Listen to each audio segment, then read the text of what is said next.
Assalamualaikum warahmatullahi wabarakatuh. Halo teman-teman, selamat datang semuanya di podcast kewirausahaan edisi 1. Mungkin sore hari ini kita akan berbincang-bincang sedikit mengenai siapa sih orang yang berada di sebelah saya ini. Mungkin dari Mas sendiri, mau nggak perkenalan buat teman-teman kita di sana? Oke, teman-teman, yang pertama kenalin, nama saya Ahmad Mauri Syafi. Sekarang kesibukannya lagi kuliah di Fakultas Peternakan Universitas Padjadjaran semester 4 dan sambil merintis usaha hewan peliharaan yaitu sugar glider. Oke.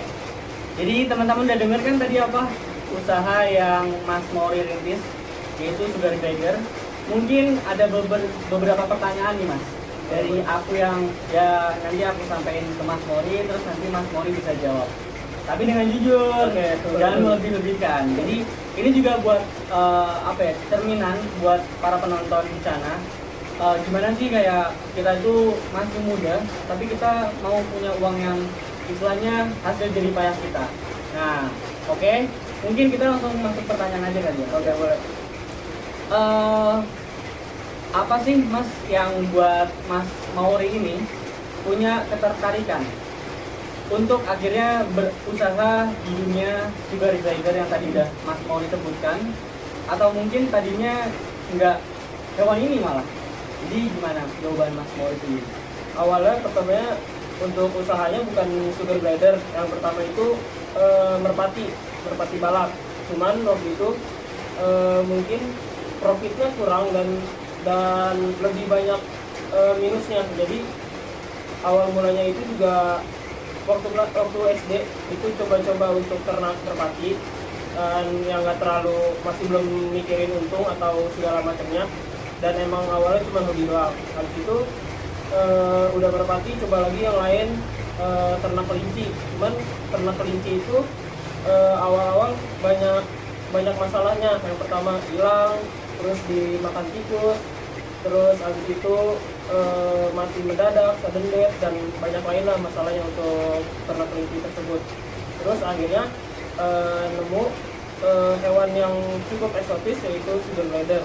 Cuman untuk sugar glider sendiri masih dibilang masih jarang banget untuk orang pelihara. Jadi tertariknya di situ karena orang belum banyak pelihara, akhirnya untuk memutuskan untuk pelihara sugar glider.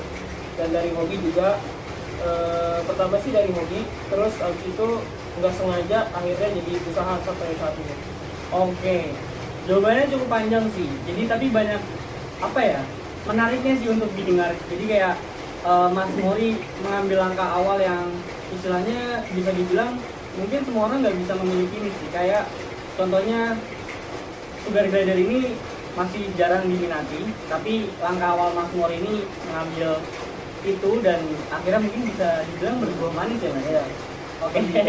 Mungkin aku langsung nanya ke pertanyaan yang kedua. Boleh. Permasalahan yang paling sering terjadi, terus juga sering diingat, terus ditakuti juga waktu lagi merintis usaha sugar glider ini, ada nggak sih Mas? Dan mungkin bisa diceritain ke teman-teman semua. Untuk permasalahannya, yang pertama mungkin kalau awal-awal untuk melihara sugar glider, permasalahannya nggak terlalu rumit, nggak terlalu banyak juga, karena emang awalnya kan tadi balik lagi basicnya ke hobi. Cuman kalau misalkan udah semakin banyak, udah banyak juga, itu permasalahannya mulai muncul, kayak mungkin dari penyakitnya itu yang umum itu bisa overgrooming itu biasanya karena kandang kotor atau kandangnya karatan. Nah itu akhirnya bisa sakit overgrooming. Terus selain penyakit overgrooming juga biasanya itu dari kelalaian sendiri sih, itu lebih ke hilang, jadi lepas gitu sugar glider ya, karena nggak dikunci atau kurang rapat tutupnya pada saat pemberian pakan. Biasanya itu yang sering terjadi itu untuk permasalahannya kalau untuk dari segi sugar glidernya sendiri. Tapi ada nggak yang paling diingat mungkin dan kayak kenapa sih gue tuh harus ngelakuin ini gitu, jadi kayak yang paling berkesan gitu permasalahannya? Kalau untuk permasalahan, kalau biasanya Kalau untuk permasalahannya sih yang paling berkesan sendiri nggak ada, cuma paling waktu itu pernah ketipu. Waktu itu pernah ketipu. Jadi ceritanya itu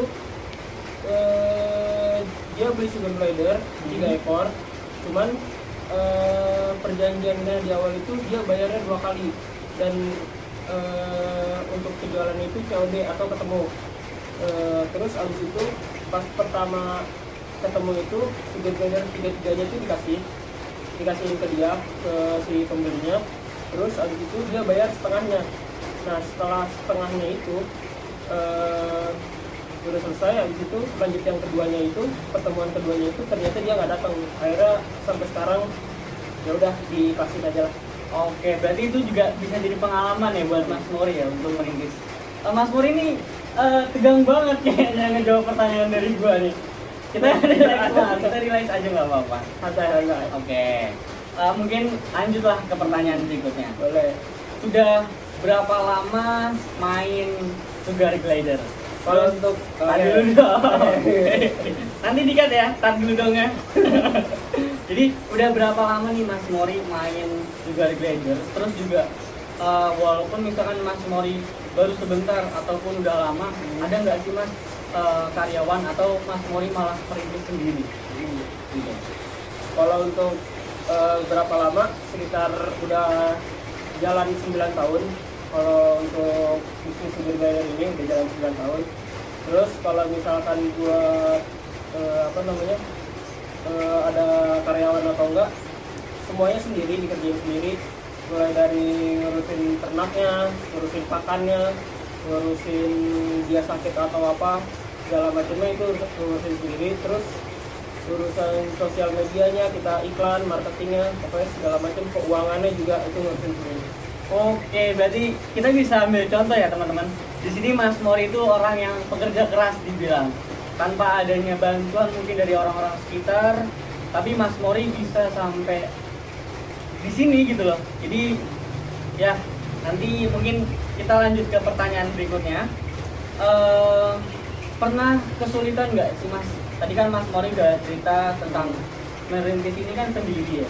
Nah pernah nggak sih Mas Mori ini kayak kesulitan selama penjualan sugar glider, terus berternak sugar glider, terus juga harus menjalani kegiatan yang ibaratnya aktivitas sehari-hari? Karena juga di sini kan Mas Mori sebelumnya mau saya tanya, Mas Mori tinggalnya sama orang tua. Ya, Oke. Orang tua. Jadi Mas Mori masih tinggal bersama orang tua. Mungkin apa ya?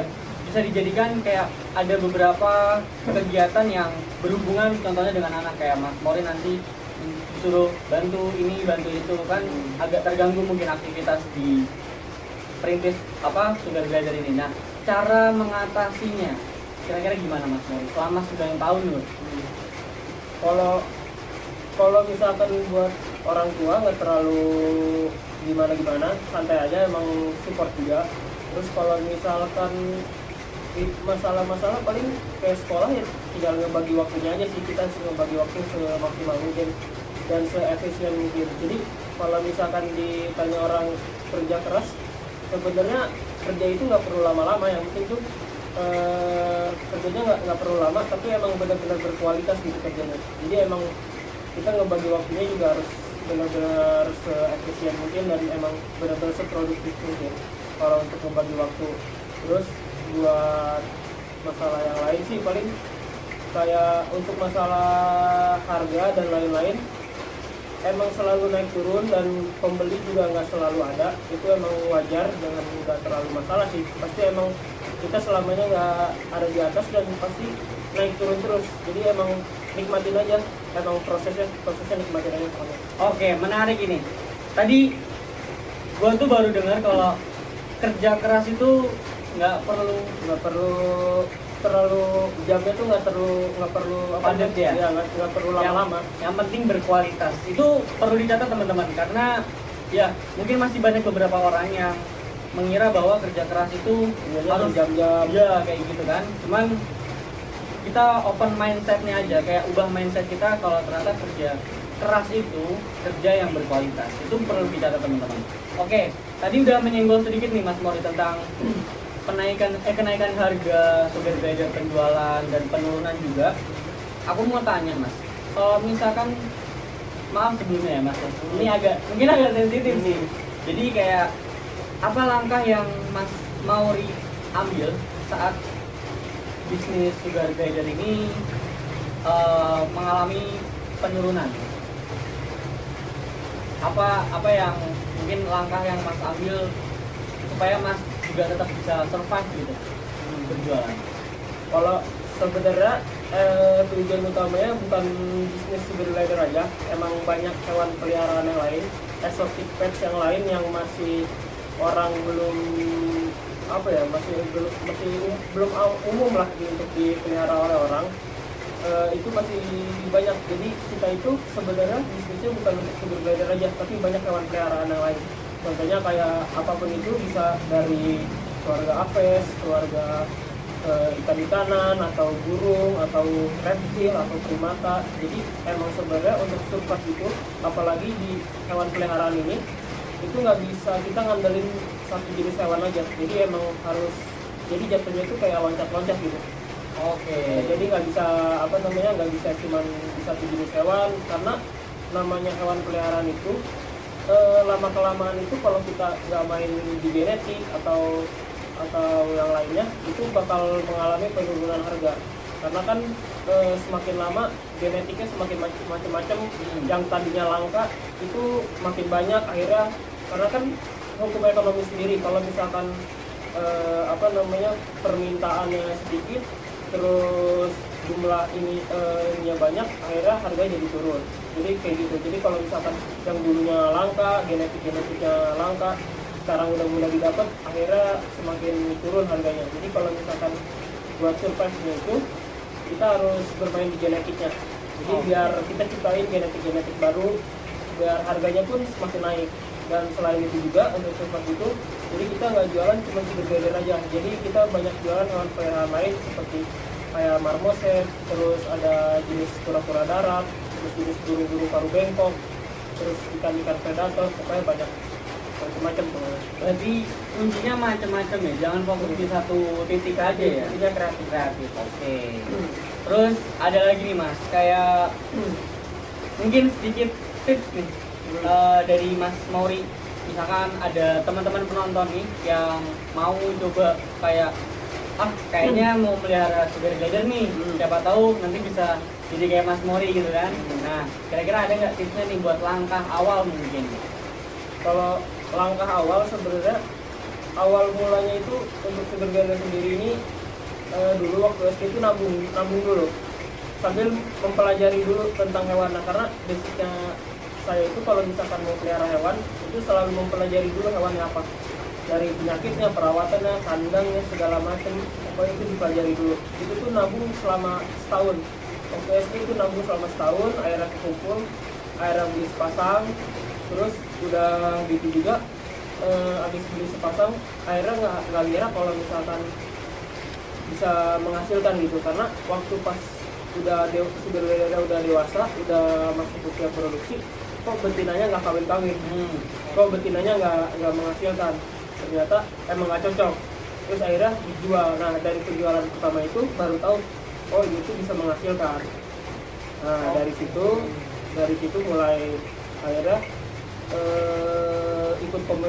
bikin komunitas, karena dulu di Bogor belum ada komunitasnya. Oke, bikin berarti ya? Buat kita ya, kita bukan itu. Jadi kita pertama bareng teman-teman yang lain itu buat komunitas sama sugar glider di Bogor. Oke, kalau boleh tahu nama komunitasnya apa sih mas yang mas buat? Dulu nama komunitas Sugar Glider Indonesia Regional Bogor. Oke, dan sekarang masih aktif? Sekarang lagi nggak aktif. Oke, sejak pandemi. Mungkin dari teman-teman misal ada yang mau masuk komunitas Sugar Glider Indonesia Regional Bogor ya, bisa masuk tuh, nanti diaktifin lagi gitu biar rame. Oke, ini mungkin pertanyaan terakhir sih mas. Pesan dan mungkin kiat sukses dari Mas Mauri untuk teman-teman penonton juga, aku misalkan mau buat ngerintis usaha gitu, yang ingin memulai sugar glider Jadi apa pesan dan mungkin kiat suksesnya biar Kalau buat anak muda yang pertama, karena kita masih muda nih sebenarnya. Iya, kita masih muda. Nah, kalau buat anak muda sebenarnya intinya itu konsisten aja jalanin prosesnya, terus percaya proses. Jangan pernah percaya sama intinya proses yang keras itu, proses yang cukup panjang, proses yang berat itu bakal menghasilkan sesuatu hasil yang besar juga. Intinya percaya proses, konsisten, terus jangan cepat puas, karena rata-rata anak muda sendiri baru dapat uang sedikit itu langsung digunain untuk yang sesuatu yang konstruktif. Padahal kalau misalkan lebih baik, kalau menurut saya sendiri, misalkan kita udah dapat uangnya sekian, kita udah dapat profitnya sekian, itu langsung puterin lagi. Jadi biar menghasilkan lagi, terus aja seperti itu. Jadi jangan cepat diambil buahnya, tapi kita percaya proses itu. Terus intinya jangan terus belajar terus. Itu pesan dan kiat sukses ya. Itu mantap sih teman-teman. Jadi perlu teman-teman ingat kalau proses itu mungkin tidak akan mengkhianati hasil. Cuman dengan catatan ya kita harus konsisten, terus belajar dan lain sebagainya.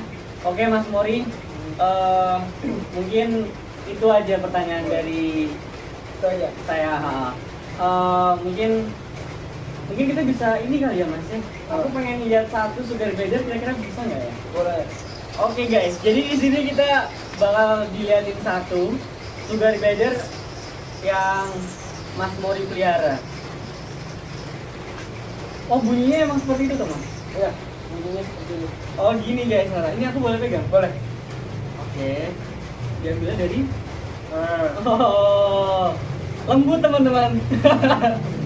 Lembut, lucu banget ya ternyata. Iya. Oke, dia naik teman-teman.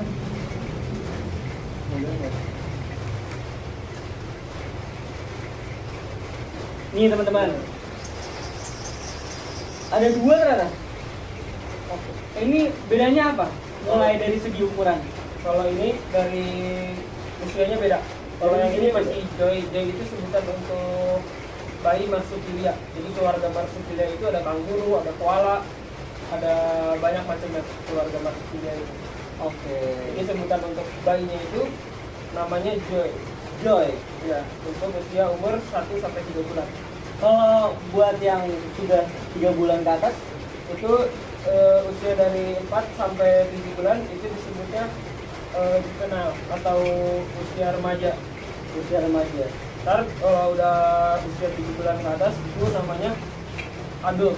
Jadi usia dari 7 bulan sampai udah dewasa itu namanya adult sebutnya. Oke teman-teman, itu mungkin beberapa pertanyaan juga beberapa gambaran dan bukti nyata bahwa Mas Mori ini apa ya, bisa dibilang perintis usaha sugar glider yang mulai dari nol bisa dibilang udah sampai segini ya Mas ya. Dan itu memakan waktu juga cukup lama, 9 tahun. Kira-kira ini kan banyak ya Mas ya. Jadi aku juga pengen nunjukin ke penonton nih. Kalau semisal Mas Mori itu bukan hanya cuman omongan aja, cuman bukti nyatanya itu emang benar-benar ada. Kira-kira boleh nggak Mas? Boleh. Keliling kandang. Boleh. Oke, mungkin untuk keliling kandang kita masuk ke part selanjutnya. Dadah. Halo teman-teman. Nah, tadi kan kita udah cerita banyak-banyak soal Mas Mori nih. Soal istilahnya sugar glidernya lah. Tadi kita udah minta izin buat kita ngeliat secara langsung bahwa ini tuh bukti nyata bahwa Mas Mori bukan hanya sebuah omongan ceritanya, tapi mereka atau Mas Mori ini benar-benar kayak ini loh buktinya. Mungkin kita langsung masuk ke kandangnya. Nah, ini berhubung udah gerimis, jadi aku bisa taruh payungnya dulu. Mungkin teman-teman bisa ikut kita. Halo, assalamualaikum. Wede. Ini ya, banyak banget Mas ini. Ada berapa kira-kira? Kalau kita sendiri sekarang untuk jumlahnya indukan itu sekitar 150 ekor sampai 200 ekor. Oke. Untuk indukannya. Mungkin biar kameramen bisa lihat-lihat dulu nggak apa-apa Mas, kita ngobrol santai di belakang dulu ya. Silakan teman-teman bisa dinikmati terlebih dahulu.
Oke teman-teman, mungkin untuk podcast kewirausahaan edisi 1 pada tayangan kali ini kita cukupkan karena sudah maghrib di sini.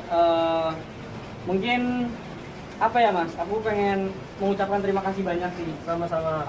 Kita udah diperbolehkan untuk ngobrol bincang-bincang sama Mas Mori terkait Mas Mori usaha tentang sugar glider. Terus juga kita udah diperbolehkan untuk melihat kandang juga hewannya.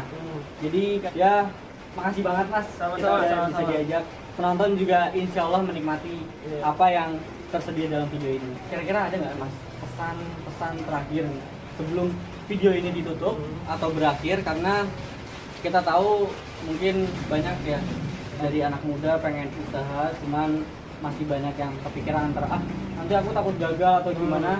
Nah mungkin ada pesan-pesan dari Mas Mori sendiri. Pokoknya buat kalau mau jalanin usaha intinya gerak aja dulu, jalanin aja dulu. Kalau misalkan gimana itu bisa sambil jalan kok. Maksudnya nggak usah terlalu banyak dipikirin, yang penting gerak aja dulu. Terus konsisten, terus jangan cepat nyerah, sama banyak belajar, jangan cepat puas pokoknya. Oke, diingat teman-teman, di garis bawahi kalau bisa dijadiin quote ya teman-teman. Oke, mungkin cukup sekian dari kami. Aku Rehan dan Mauri, Mas Mauri ya, pengusaha muda bisa dibilang ya. Dan ya karena berhubung sudah sore, jadi saya mau mengucapkan selamat sore teman-teman semua. Wassalamualaikum warahmatullahi wabarakatuh. Dadah.